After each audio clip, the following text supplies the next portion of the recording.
আসসালামু আলাইকুম প্রিয় দর্শক, অন্য মঞ্চ চ্যানেলে আপনাদের সকলকে স্বাগত জানাচ্ছি। আসসালামু আলাইকুম। জাতীয় সংসদ নির্বাচন 12 ফেব্রুয়ারি যেটা হয়ে গেল, সেটায় আওয়ামী লীগের অংশগ্রহণ করার কোনো ধরনের কোনো সুযোগ ছিল না। ধরেন স্বতন্ত্র প্রার্থী হতে পারত, বাট আওয়ামী লীগের স্বতন্ত্র প্রার্থী যারা হবেন, এটা তো এমন কোন নির্বাচন না যে XYZ যে কাউকে ইলেকশন করালেই হলো।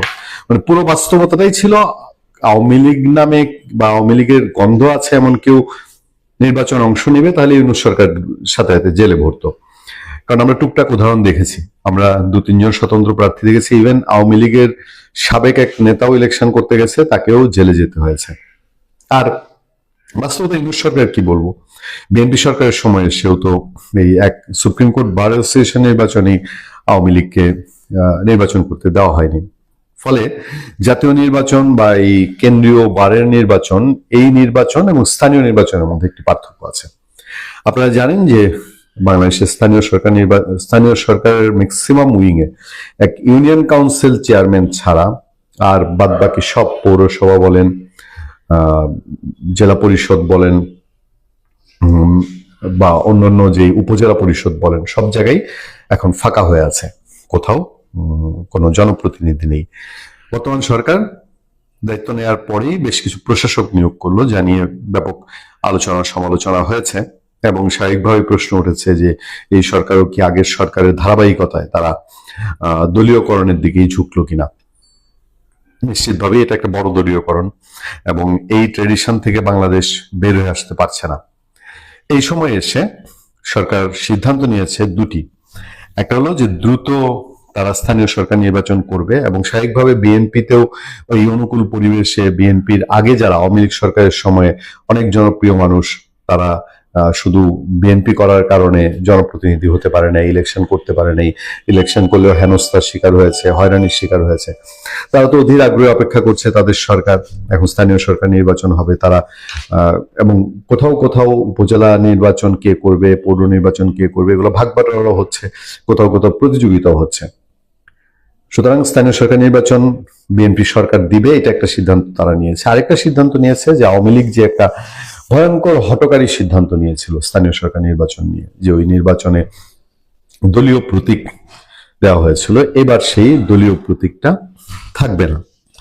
ফলে স্থানীয় নির্বাচনে যেহেতু অনেকগুলো স্পট, অনেক উইং, সেখানে নির্দিষ্ট একটা দুইটা জায়গায় ফোকাস রাখা খুব মুশকিল। আওয়ামী লীগ এই সুযোগটা কাজে লাগাতে চাইছে। এখন যেহেতু জনমতের দিক দিয়ে আওয়ামী লীগ 5ই আগস্টে যে সিচুয়েশন ছিল তার চেয়ে অনেক পরিবর্তন হয়েছে এবং আওয়ামী লীগের দিকে একটা সিম্পেথিয়াইজড পরিস্থিতি তৈরি হয়েছে। সেই কারণে আওয়ামী লীগ, এবং আমরা যতটুকু খোঁজ রাখি জানি, যে স্থানীয় নির্বাচনকে আওয়ামী লীগ একটা সুযোগ হিসাবে কাজে লাগাতে চাইছে। তারা ইতিমধ্যে স্থানীয় সরকারে নির্বাচনে প্রতিদ্বন্দ্বিতা করবেন এমন এমন তাদের লোকজনকে তারা ইতিমধ্যে সিগন্যাল দিয়েছেন এবং স্থানীয় সরকার নির্বাচনে প্রতিদ্বন্দ্বিতা করার জন্য সর্বোচ্চ কৌশল নিয়ে প্রতিদ্বন্দ্বিতা করার জন্য আওয়ামী লীগ থেকে সিগন্যাল দেওয়া হয়েছে। সেক্ষেত্রে যারা স্থানীয় নির্বাচন করবেন তাদেরকে এখন আর কোনো লাইমলাইটে আনা হচ্ছে না, কোথাও কোনো মিডিয়াতে অথবা সোশ্যাল মিডিয়াতে অথবা এই যে ঝটিকা মিছিল টিছিল হয় এইসব কর্মকাণ্ডে, অথবা তাদের ইন্টারনাল যে গ্রুপ মিটিং গুলো হয় টেলিগ্রামে, হোয়াটসঅ্যাপে বা অন্যান্য যে অনলাইনে ভার্চুয়াল মিটিং হয়, সেগুলোতেও তাদেরকে যুক্ত করা হচ্ছে না, যেন এখন থেকে তারা টার্গেট না হয়ে যায়। প্রত্যেক এলাকাতেই বিরূপ পরিস্থিতি হলেও সর্বোচ্চ আওয়ামী লীগের লোকজনকে নির্বাচনে অংশগ্রহণ করার জন্য সিগন্যাল দেওয়া হয়েছে। এবং যেহেতু স্থানীয় সরকার নির্বাচন, সেইখানে যদি স্বতন্ত্র প্রার্থী কেউ দাঁড়ায়, তার উপরে যদি কোনো বড় রকমের ইউনূস সরকার যে ধরনের হিংসাত্মক আচরণ করেছে, এই ধরনের হিংসাত্মক আচরণ করলে তখন সরকারের উপরে একটা দাগ পড়বে। এইটাও তখন বিশ্ববাসীকে বা আন্তর্জাতিক পরিমণ্ডলে আওয়ামী লীগ তুলে ধরতে পারবে। তো এই সিচুয়েশন থেকে আগামী স্থানীয় সরকার নির্বাচনে আমরা নিশ্চয়ই দেখতে পাবো যে নিষিদ্ধ ঘোষিত সংগঠন হওয়ার পরেও আওয়ামী লীগ সমর্থিত লোকজন ইলেকশনে কতটুকু অংশ নিচ্ছে, যেহেতু তারা দলীয়ভাবে ইতিমধ্যে এটা একটা সিগন্যাল দেওয়া হয়েছে, এবং তাদের মধ্যে কতজন কাঙ্ক্ষিত ফলাফল নিয়ে আসতে পারছে। রাষ্ট্রপতি মোহাম্মদ শাহাবুদ্দিন পদত্যাগ করতে চান, যদিও এখনো পুরো 2 বছর তার রাষ্ট্রপতি পদে থাকার মেয়াদ আছে। তা সত্ত্বেও রাষ্ট্রপতির ঘনিষ্ঠ একটি সূত্র বলছে, মোহাম্মদ শাহাবুদ্দিন দায়িত্ব থেকে ইস্তফা দিয়ে বঙ্গভবন ছাড়তে চান। ইতিমধ্যে বিষয়টি বিএনপি ও সরকারের শীর্ষ মহলকে তিনি অনানুষ্ঠানিকভাবে জানিয়েছেন। তবে বিএনপির একটি সূত্র বলছে, রাষ্ট্রপতির দায়িত্বে থাকতে না চাওয়ার বিষয়ে বিএনপি ও সরকারের শীর্ষ মহল থেকে এখনো কোনো প্রতিক্রিয়া জানানো হয়নি। বিএনপি এই মুহূর্তে রাষ্ট্রপতি মোহাম্মদ শাহাবুদ্দিনের সরে যাওয়া বা ওই পদে পরিবর্তনের চিন্তাও করছে না। এমনকি রাষ্ট্রপ্রধানের পদ পরিবর্তনের প্রশ্নে সরকারের নীতি নির্ধারণী পর্যায়ে এখনো তেমন একটা আলোচনা হয়নি বলেই সংশ্লিষ্ট একাধিক সূত্রে জানা গেছে। এর মধ্যে অধ্যাপক ইউনূসের আমলে রাষ্ট্রপতির বঙ্গভবনের বাইরে যাওয়া নিয়ে যে অলিখিত নিষেধাজ্ঞা ছিল, সেটি থেকে মুক্তি পেয়ে 2024 সালের 5 আগস্টের পর প্রথমবারের মতো স্ত্রীকে নিয়ে বিদেশ সফরে যাচ্ছেন রাষ্ট্রপতি মোহাম্মদ শাহাবুদ্দিন। চিকিৎসা ও নিয়মিত স্বাস্থ্য পরীক্ষার উদ্দেশ্যে তিনি আগামী 9 মে লন্ডন সফরে যাবেন। চিকিৎসা শেষে আগামী 17 মে দেশে ফেরার কথা রয়েছে রাষ্ট্রপতির। প্রশ্ন হলো, অন্তর্বর্তী সরকার আমলের গৃহবন্দিত্ব আর অপমানের জীবন কাটিয়ে যে ভালো আছেন, সেটি রাষ্ট্রপতি কিছুদিন আগে বাংলাদেশের একটি গণমাধ্যমকে সাক্ষাৎকারে বলেছেন। বিএনপি সরকার ইউনূসের আমলে কেড়ে নেওয়া কিছু সুবিধাও রাষ্ট্রপতি দপ্তরে ফেরত দিয়েছে। তারপরও কেন রাষ্ট্রপতি দায়িত্ব ছেড়ে দেওয়ার কথা ভাবছেন? রাষ্ট্রপতির ঘনিষ্ঠ সূত্রে জানা গেছে, রাষ্ট্রপতির এই চলে যাওয়ার পেছনে 3টি কারণ কাজ করছে। আওয়ামী লীগ সরকারের সময় 2023 সালের 24 এপ্রিল 5 বছরের জন্য রাষ্ট্রপতি হিসেবে শপথ নেন মোহাম্মদ শাহাবুদ্দিন। বাংলাদেশের সংবিধান অনুযায়ী রাষ্ট্রপ্রধান হিসেবে মোহাম্মদ শাহাবুদ্দিন বাংলাদেশের সশস্ত্র বাহিনীর সর্বাধিনায়ক। এর বাইরে পদটি মূলত অনানুষ্ঠানিক। দেশের কার্যনির্বাহী ক্ষমতা থাকে প্রধানমন্ত্রী ও মন্ত্রিসভার হাতে। দায়িত্ব নেওয়ার 16 মাসের মাথায় অভাবনীয় এক পরিস্থিতির মধ্যে পড়েন তিনি। কোটা সংস্কার আন্দোলনে আওয়ামী লীগ সরকারের পতন ঘটে। তখনকার প্রধানমন্ত্রী শেখ হাসিনা চলে যান ভারতে। আওয়ামী লীগ সরকার পতনের পর মোহাম্মদ শাহাবুদ্দিনের অবস্থান বেশ গুরুত্ব পেয়েছিল। সংসদ ভেঙে দেওয়ার পর তিনিই ছিলেন দেশের শেষ সাংবিধানিক কর্তৃপক্ষ। অন্য কোনো সাংবিধানিক পদে শেখ হাসিনা আমলের নিয়োগ করা কেউ থাকতে পারেননি মোহাম্মদ ইউনূসের আমলে। এমনকি অনেককে জেলেও যেতে হয়েছিল। কিন্তু বঙ্গভবনের থেকে যান মোহাম্মদ শাহাবুদ্দিন। তাকেই সংসদ বিলুপ্ত করার আদেশ দিতে হয়েছে। মোহাম্মদ ইউনূসের নেতৃত্বাধীন অন্তর্বর্তী সরকারকে শপথ পড়াতে হয়েছে। অন্তর্বর্তী সরকার নেওয়ার সিদ্ধান্তগুলোকে অধ্যাদেশে পরিণত করতে তাকেই সই দেওয়ার আনুষ্ঠানিকতা সারতে হয়েছে। এমনকি নির্বাচনের পর তারেক রহমানের নতুন সরকারও রাষ্ট্রপতি শাহাবুদ্দিনের কাছ থেকে শপথ নিয়েছে। সংসদের প্রথম অধিবেশনে বিএনপির মন্ত্রিসভার অনুমোদন করা ভাষণও দিতে হয়েছে।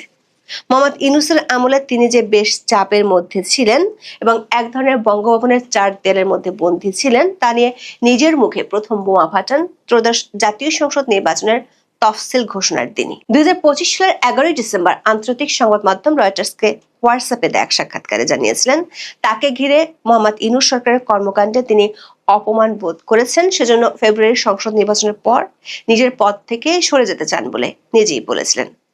এর মধ্যে নির্বাচন হয়ে যায়, বিএনপি সরকার গঠন করে। এরপর গত 20 ফেব্রুয়ারি দৈনিক কালের কণ্ঠকে দেয়া এক সাক্ষাৎকারে ইউনূস সরকারের আমলে কিভাবে তাকে মানসিক চাপের মধ্যে রাখা হয়েছিল সে কাহিনীগুলো তুলে ধরেন। তিনি জানিয়েছিলেন, মোহাম্মদ ইউনূসের নেতৃত্বাধীন সরকার যেমন তাকে অপসারণের চেষ্টা চালিয়েছিল, তেমনি বিদেশ সফর আটকানো, কূটনৈতিক মিশন থেকে ছবি নামিয়ে ফেলা, প্রেস উইংকে অপসারণের মতো ঘটনাও ঘটিয়েছে। এর মধ্যে 12 ফেব্রুয়ারি অনুষ্ঠিত জাতীয় সংসদ নির্বাচনের বড় বিজয় নিয়ে বিএনপি সরকার গঠনের পর থেকেই রাষ্ট্রপতি পরিবর্তন প্রশ্নে নানা আলোচনা শুরু হয়েছিল বাংলাদেশের রাজনীতিতে।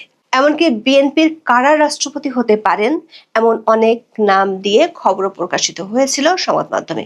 সামাজিক মাধ্যমেও ছিল অনেক নাম নিয়ে আলোচনা। দলটির নেতা কর্মীদের অনেকের ধারণা করেছিলেন রাষ্ট্রপতি পদে পরিবর্তন আসতে পারে, যদিও নির্বাচিত রাষ্ট্রপতি হিসেবে তার মেয়াদ রয়েছে 2028 সালের এপ্রিল মাস পর্যন্ত। তবে এসব কিছু আলোচনার মধ্যেই সীমাবদ্ধ ছিল। রাষ্ট্রপতি মোহাম্মদ শাহাবুদ্দিন তার আগেই বলেছেন, নির্বাচিত বিএনপি সরকার চাইলে তিনি সরে যাবেন। এক সাক্ষাৎকারে রাষ্ট্রপতি দাবি করেছিলেন, তার দুঃসময়ে বিএনপির সহযোগিতা ছিল শতভাগ। বিএনপির পক্ষ থেকে মোহাম্মদ শাহাবুদ্দিনকে সরিয়ে দলীয় কোনো রাষ্ট্রপতি নির্বাচনের উদ্যোগ নিতে দেখা যায়নি। রাষ্ট্রপতির পক্ষ থেকে গণমাধ্যমে অন্তর্বর্তী সরকারের আমলে প্রেস উইং এবং কয়েক দফা বিদেশ সফর বাতিলের কথা জানানো হয়েছিল। গত 24 ফেব্রুয়ারি সরকার রাষ্ট্রপতির প্রেস সচিব হিসেবে আবারও সরার আলমকে নিয়োগ দেন। পরের মাসে উপপ্রেস সচিব এবং সহকারী প্রেস সচিবও নিয়োগ দেওয়া হয়। নিয়ম অনুযায়ী 12ই মার্চ ত্রয়োদশ জাতীয় সংসদের প্রথম অধিবেশনের প্রথম দিনে রাষ্ট্রপতি ভাষণ দেন। তবে সেদিন জাতীয় সংসদে এক নজিরবিহীন ও উত্তপ্ত পরিস্থিতির সৃষ্টি হয়েছিল। রাষ্ট্রপতি মোহাম্মদ শাহাবুদ্দিন অধিবেশন কক্ষে প্রবেশ করার পরপরই বিরোধী দল জামাত ইসলাম এবং জাতীয় নাগরিক পার্টি এনসিপির সংসদ সদস্যরা দাঁড়িয়ে বিক্ষোভ দেখিয়েছিলেন। এমনকি এ সময় তাদের হাতে জুলাই গাদ্দার সংবলিত বিভিন্ন প্ল্যাকার্ড দেখা যায়। বিরোধী দলের এক সংসদ সদস্যকে রাষ্ট্রপতির ডায়াসের দিকেও তেড়ে যেতে দেখা গিয়েছিল। ওই দিন সংসদে সাংবাদিকদের কাছে জামাতের আমির ডাক্তার শফিকুর রহমান রাষ্ট্রপতির বিরুদ্ধে 3টি অভিযোগ তুলে ধরে পদত্যাগ দাবি করেন। এমনকি তিনি রাষ্ট্রপতিকে মিথ্যাবাদী বলেও মন্তব্য করেছিলেন। রাষ্ট্রপতির ঘনিষ্ঠ একাধিক সূত্র বলছে, এরপর থেকে রাষ্ট্রপতি মোহাম্মদ শাহাবুদ্দিন দায়িত্ব থেকে ইস্তফা দেওয়ার চিন্তা ভাবনা করছেন। অন্ততপক্ষে 2বার বিএনপির শীর্ষ পর্যায়ের সাথে অনানুষ্ঠানিক আলোচনায় তিনি এমন ইচ্ছার কথা জানিয়েছেন। বঙ্গভবনের সূত্রগুলো বলছে 3টি কারণে তিনি দায়িত্ব থেকে সরে যেতে চান। একটি হলো ইউনূস আমলে বিদেশি মিশন ও দূতাবাস থেকে তার ছবি সরিয়ে ফেলা হয়েছিল। 2টি সাক্ষাৎকারে তিনি বিষয়টি নিয়ে অপমানিত বোধ করেছেন বলে জানিয়েছিলেন। সরকার হাইকমান্ডের কাছে তিনি এই ব্যাপারে ব্যবস্থা নেয়ার অনুরোধ করেছিলেন, কারণ আইনি বাধ্যবাধকতা নয়, প্রেসিডেন্ট হিসেবে রাষ্ট্রপতির ছবি বিদেশি মিশন ও দূতাবাসগুলোতে থাকে, কিন্তু এটি নিয়ে এখনো পর্যন্ত কোনো ব্যবস্থা নেয়নি বিএনপি। অবশ্য ইউনূসের আমলে রাষ্ট্রপতির বিদেশ যাওয়ার উপর যে অদৃশ্য নিষেধাজ্ঞা ছিল সেটি থেকে মুক্তি মিলছে তার।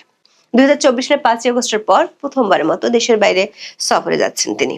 76 বছর বয়সী রাষ্ট্রপতি মোহাম্মদ শাহাবুদ্দিনের সঙ্গে এই সফরে থাকছেন তার সহধর্মিণী ডক্টর রেবেকা সুলতান এবং ব্যক্তিগত চিকিৎসক সহ 4 সদস্যের একটি প্রতিনিধি দল। 9 মে বাংলাদেশ থেকে লন্ডনে যাবেন, যেখানে একটি বিশেষায়িত হাসপাতালে তার প্রয়োজনীয় স্বাস্থ্য পরীক্ষা ও চিকিৎসা হবে।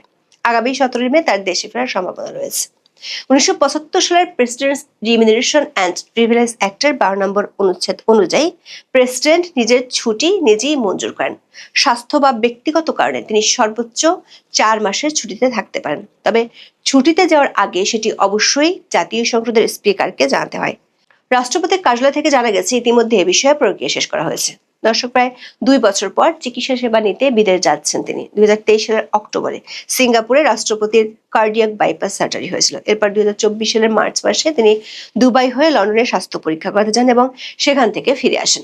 এরপর আর তিনি চিকিৎসা নিতে বা নিয়মিত চেক আপ করাতে দেশের বাইরে যাননি। বলা ভালো, যেতে পারেন। ইউনূস সরকার আমলে চিকিৎসার জন্য বিদেশ যাওয়ার অনুমতি চাইলেও তা পাননি। তখন ইউনূসের দপ্তর থেকে বলা হয়েছিল, যদি প্রয়োজন হয় বিদেশ থেকে চিকিৎসক আনার ব্যবস্থা করবেন, তবু বিদেশে যাওয়া যাবে না।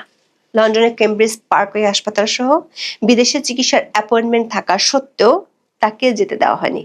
এটিকে তিনি মানসিক পীড়ন ও রাজনৈতিক উদ্দেশ্য পূরণ বলে মন্তব্য করেছিলেন। দর্শক, রাষ্ট্রপতি যে পদত্যাগ করতে চান তার পিছনে রাষ্ট্রপতির ঘনিষ্ঠ সূত্রগুলো দ্বিতীয় কারণ হিসেবে যা বলছে সেটি হলো অন্তর্বর্তী সরকারের আমলে ব্যাপক চাপের কারণে অনিচ্ছা থাকা সত্ত্বেও অনেক অধ্যাদেশে রাষ্ট্রপতিকে স্বাক্ষর দিতে হয়েছিল। এমনকি কিছু অধ্যাদেশ নিয়ে তিনি ওই সময় আপত্তি জানানো সত্ত্বেও ইউনূস সরকার সেগুলো জারি করেছিল। কিন্তু বিএনপি সরকার এর মধ্যে কিছু অধ্যাদেশ সংসদে পাশ করেছে যেগুলো নিয়ে রাষ্ট্রপতি আগেই আপত্তি জানিয়েছিলেন। সংবিধানের 80 অনুচ্ছেদ অনুযায়ী সংসদে কোনো বিল গৃহীত হলে সম্মতির জন্য তা রাষ্ট্রপতির নিকট পাঠাতে হয়। রাষ্ট্রপতির কাছে পাঠানোর 15 দিনের মধ্যে তিনি তাতে সম্মতি দিবেন, কিংবা অর্থ বিল ছাড়া অন্য কোনো বিলের ক্ষেত্রে বিল বা তার কোনো অংশ পুনর্বিবেচনার অনুরোধ রাষ্ট্রপতি করতে পারেন। যদি তা করেন তাহলে সেটি আবার সংসদে তুলতে হয়। তবে সাংবিধানিক প্রক্রিয়াটি সরকার পক্ষ না চাইলে অনুসরণ করার সুযোগ খুবই কম। রাষ্ট্রপতির ঘনিষ্ঠজনরা বলছেন, বিরোধী দলের পক্ষ থেকে জাতীয় সংসদে সাংবিধানিক সর্বোচ্চ পদে আসীন ব্যক্তি সম্পর্কে যেভাবে বাজে মন্তব্য করা হচ্ছে তাতে তিনি অসন্তুষ্ট। সবশেষ 30 এপ্রিল সংসদে দাঁড়িয়ে রাষ্ট্রপতি মোহাম্মদ শাহাবুদ্দিনকে অপসারণ ও গ্রেপ্তারের দাবি জানিয়েছেন বিরোধী দলীয় চিফ হুইপ নাহিদ ইসলাম। রাষ্ট্রপতির দপ্তরের একজন কর্মকর্তা বলেছেন, নাহিদ ইসলামের সংবিধান বিষয়ে ন্যূনতম জ্ঞান থাকলে তিনি রাষ্ট্রপতিকে গ্রেপ্তারের কথা সংসদে বলতে পারেন না, কারণ সংবিধানের 51 এর 1 ও 2 অনুচ্ছেদে রাষ্ট্রপতিকে তার কাজের জন্য ইনডেমনিটি দেওয়া আছে। এই ইনডেমনিটি এমন যেটির কারণে রাষ্ট্রপতিকে তার কাজের জন্য তার বিরুদ্ধে কোনো আদালতে কোনো প্রকার ফৌজদারি মামলা করা যায় না, এমনকি তার গ্রেপ্তার বা কারাবাসের জন্য কোনো আদালত থেকে পরোয়ানা জারি করা যায় না। এই তিনটি কারণে রাষ্ট্রপতি এরই মধ্যে বিএনপির হাইকমান্ডকে তার সরে যাওয়ার বার্তা দিয়েছেন। যদিও বিএনপির একটি সূত্র বলছে, রাষ্ট্রপতির দায়িত্বে থাকতে না চাওয়ার বিষয়ে বিএনপি ও সরকারের শীর্ষ মহল থেকে এখনো কোনো প্রতিক্রিয়া জানানো হয়নি। এর মধ্যে চিকিৎসার জন্য রাষ্ট্রপতির বিদেশ যাওয়ার প্রক্রিয়া প্রায় শেষ হয়ে গেছে। বিদেশ থেকে ফেরার পর হয়তো বিষয়টি নিয়ে আনুষ্ঠানিকভাবে আলোচনা হতে পারে, এমন একটি ইঙ্গিত পাওয়া গেছে বঙ্গভবন থেকে। জাতীয় সংসদে বঙ্গবন্ধু ৭ মার্চের ভাষণ, মহান মুক্তিযুদ্ধ, আওয়ামী লীগ এসব নিয়ে কিছু নগ্ন সমালোচনা হচ্ছে। আমাকে অনেকে বলেছেন এ বিষয়ে কথা বলতে, আমার রুচিতেই খুব একটা আসছে না। এ কারণেই যারা সমালোচনা করছেন এদের কারু কারু জন্ম মুক্তিযুদ্ধের অনেক পরে, ইতিহাস জানে না। কারু কারুদের পূর্বপুরুষরা সরাসরি মুক্তিযুদ্ধের বিরোধিতা করেছেন। কারু কারু বাবারা মুক্তিযুদ্ধের বিরোধিতায় সরাসরি ভূমিকা রেখেছিলেন। কারু কারু রাজনৈতিক পূর্বসূরীরা মুক্তিযুদ্ধকে দুই কুকুরের লড়াই বলতেন, এজন্য মুক্তিযুদ্ধের পক্ষে তারা ছিলেন না। তারা কট্টর একটি বড় দেশের সমর্থক ছিলেন। ফলে যারা আমার মহান মুক্তিযুদ্ধের সঙ্গে কোনোভাবে সম্পৃক্ত ছিলেন না, তাদের রাজনৈতিক উত্তরাধিকার যারা পেয়েছেন, তাদের পরিবারের সন্তান সন্ততি যারা, এরা কি বলল আর না বলল এতে কিছু এসে যায় না। বিশাল জলরাশিতে অথবা সমুদ্রে বা খরস্রোতা নদীতে পোকা মাকড়, জীবাণু, কিছু পচা দুর্গন্ধযুক্ত বিষয়ও থাকে, তাতে বিশাল জলরাশির কোনো ক্ষতি হয় না। ওগুলো পচতে পচতে একসময় থিতিয়ে যায়।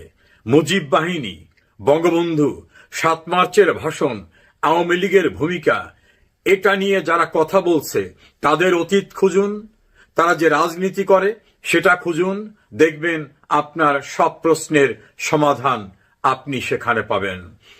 বঙ্গবন্ধু, বাংলাদেশ, আওয়ামী লীগ অবিচ্ছেদ্য সত্তা। বাংলাদেশকে উচ্চারণ করতে গেলে বঙ্গবন্ধু আওয়ামী লীগকে বাদ দেওয়া যায় না।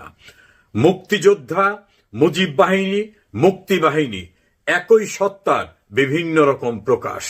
এটা নিয়ে যারা সমালোচনা করে তারা একেবারে নিতান্তই মনে প্রাণে বাংলাদেশকে পছন্দ না করেও এখানে থাকতে হচ্ছে, তাই মুক্তিযুদ্ধের কথা বলে। আসলে এরা মুক্তিযুদ্ধের পক্ষের না, এরা মূলত ৭১-এর পরাজিত শক্তিদের রাজনৈতিক উত্তরাধিকারী। এদেশে ওই নামে চলা যায় না, এজন্য বিভিন্ন নামে নিজেদের পরিচয় দেয়। এদের নিয়ে দুশ্চিন্তা না করে অন্য কিছু নিয়ে চর্চা করাই মনে হয় উত্তম। আপনি নিশ্চয়ই কালো রংযুক্ত কয়লাকে যত ধুয়ে মুছে পরিষ্কার করেন, নতুন কিছু সেখানে পাবেন না। যত ঘষবেন, যত ধোবেন, ততবারই ওই কালো রঙের কয়লার শেষ মুহূর্ত পর্যন্ত ওই রংটি আসবে। যারা মনে প্রাণে বাংলাদেশকে পছন্দ করেনি, মুক্তিযুদ্ধে ছিল না, যাদের পরিবার এবং তাদের পূর্বের রাজনৈতিক ধারার নেতৃবৃন্দ মুক্তিযুদ্ধের পক্ষে ছিল না, তারা খোলস বদলালেও ভেতরে ওটাই রয়ে গেছে। সরকার কি ভয়ের মধ্যে আছে? প্রচন্ড ভয়। অথবা সরকার কি ভয় পাচ্ছে কিনা কাজকর্ম করতে? অথবা সরকার ভয় পায়নি, কিন্তু পর্দার আড়াল থেকে সরকারকে কেউ ভয় দেখাচ্ছে, এবং এতে করে যে সরকারি কাজকর্মের যে গতি, সেই গতিগুলো নষ্ট হচ্ছে। এই বিষয়গুলো নিয়ে আলোচনা করব। প্রথমত, সরকারের যে গত 60 দিন, সেই 60 দিনের কর্মের যে ধারাবাহিকতা, সেই ধারাবাহিকতা আপনাদেরকে বলছি। যেমন ধরুন, আমাদের এই সরকার ক্ষমতা আসার পরপরই মারাত্মকভাবে সেই ডিজেল ক্রাইসিস গেল বা জ্বালানি সংকট গেল বলতে আজকের এই দিন থেকে আমি দেখলাম যে একেবারে পেট্রোল পাম্পগুলোতে কোনো রকম ভিড় নেই, বরং অনেক পেট্রোল পাম্প বসে আছে। অন্য সময় তাদের যে ধরনের পেট্রোল বিক্রি হয়, সেই তুলনায় পেট্রোল বিক্রি বোধহয় কমে গেছে। আমি আজকে যেখান থেকে যে পাম্প থেকে পেট্রোল নিলাম সেখানে ইন জেনারেল সাধারণত সবসময় 20-25টি গাড়ি সিরিয়ালে থাকে। আজকে দিয়ে দেখলাম 4 থেকে 5টি গাড়ি। এরপর মানে আমাকে দেখে বা আমি পেট্রোল নিতে আসছি, সেখানে পেট্রোল পাম্পের যারা কর্মকর্তা তারা খুব খুশি, একদম ফুল ট্যাঙ্কি ভরে দিল। আমি আরও কয়েকজনের সাথে আলাপ করলাম, যেমন গতকাল একটা পত্রিকার সম্পাদক, সেখানে আমার একটা কাজ ছিল, তো সম্পাদক সাহেব বললেন যে তিনিও জাস্ট অনেক সন্দেহ নিয়ে যে হয়তো 10 লিটার বেশি পাবেন না বা লাইনে থাকতে হবে, গিয়ে দেখেন একই অবস্থা আমার মতো গতকালকে। আচ্ছা, তো আমি আজকে ভিডিওটি করছি বৃহস্পতিবার রাতে, আমি বুধবার দিন কথা বলছি, এবং তার সেই পুরো গাড়ি সেই ওরা স্বেচ্ছায় ভরে দিল। তো রাতারাতি ওদিন 48 ঘন্টার মধ্যে বা 24 ঘন্টার মধ্যে একটা সমস্যা এইভাবে শূন্য হলো কি করে? তাহলে এতকাল যে সমস্যাটা ছিল কৃত্রিম, কে করেছিল এই কৃত্রিমের সমস্যা? সরকার। এমন হতে পারে যে সরকার এই প্রবলেমটা সৃষ্টি করে সারা দেশের মানুষের অ্যাটেনশন ওখানে রাখলো, আর এর মধ্যে কিছু গুরুত্বপূর্ণ কাজ তারা করে নিল, যেটা আমরা কখনো জানতে পারবো না। যেমন ধরুন আজকের দিনে, বৃহস্পতিবার আজকের দিনে আমেরিকার সঙ্গে একটা চুক্তি হলো প্রায় 40,000 কোটি টাকা। এখন মানে 3.5 বিলিয়নের হিসাব করলে 37,000 কোটি টাকা আসে, কিন্তু আলটিমেটলি এটা যখন পরিপূর্ণভাবে পরিশোধ করতে হবে, ডলারের মূল্য বেড়ে যাবে, তখন সেই সুবাদে এই প্রকল্পের মূল্য মোর দ্যান